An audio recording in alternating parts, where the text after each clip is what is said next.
Hey everyone, before I begin, make sure to subscribe to my channel and share your thoughts in the comments. I really want to hear your reactions and experiences. It started with a message I never thought I'd receive. My phone buzzed while I was halfway through my morning coffee. I need space. Don't contact me during my vacation.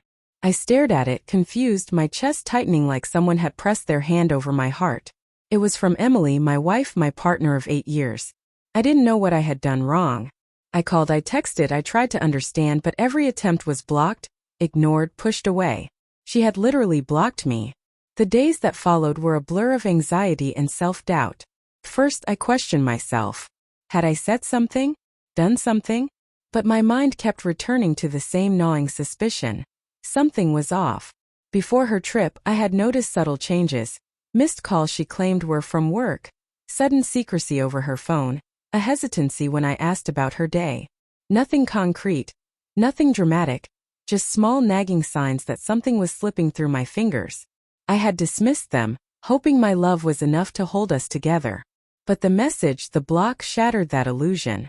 I tried to keep busy, work, running, late-night walks, but everywhere I turned, I felt the absence of her presence, like a shadow stretching over every corner of my life. I replayed our last conversation over and over, analyzing each word, each glance, each pause. Could I have seen it coming? Was there a warning hidden in her laughter? In the way she avoided my eyes when I asked about her week? When she finally returned from her vacation, I waited at home, hoping, praying that we could talk, that she would explain.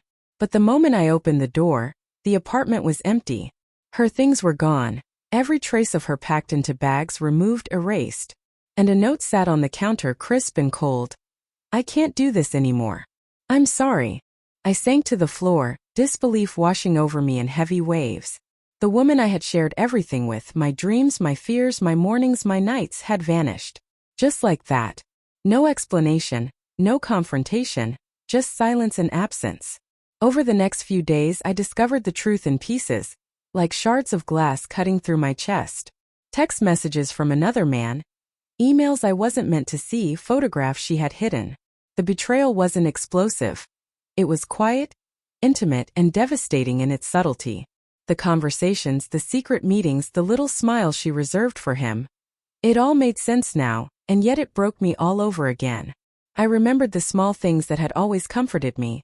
Her resting her head on my shoulder, her hand brushing mine at dinner, the way she'd laugh at my dumb jokes, and wondered if they had been genuine or just a mask for a growing distance I had been too blind to see. Every memory stung. Every shared moment now felt like a carefully staged performance. When I finally confronted her, it wasn't with shouting or accusations. I simply asked, quietly, with a voice that trembled but carried an edge of resolve. Why?